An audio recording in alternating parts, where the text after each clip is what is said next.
se të tilla jo vetëm të reagoj, unë nuk kam parë, dhe kjo tregon qartësi sepse u zgjodh një individ i tillë në këtë pozicion, por avokati i popullit që me marrjen në dieni të kësaj vepre penale, të dhunës ndaj një avokati, duhet të kishte filluar kryesisht hetimet, duhet të kishte ngritur grupin e punës dhe ta kishte dërguar në Vlorë për qoftë për të marrë një intervistë zotin Cakarin, po qoftë dhe për të parë detajet se si ka ndodhur ngjarja.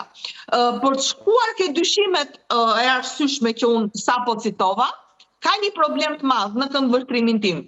Nëse dëgjojmë deklaratën në vetë parë të thënë nga zoti Cakrani, ku thuhet që njëri më goditi këtej dhe tjetri më erdhi nga mbrapa, nga krahu i derës pasagjerit, me mjet prerës, e kanë goditur mbas koke. Të gjitha këto deklarata individuale të zotit Cakrani tregojnë që nuk është e rastishme. Pra, tregojnë që ata dhunuesit janë të përgatitur.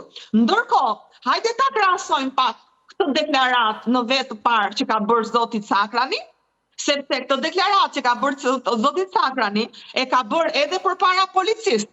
Ndërkohë, çfarë thot policia e shtetit? Thot e kanë goditur me derë. Pra ka një mos rakordim të fortë.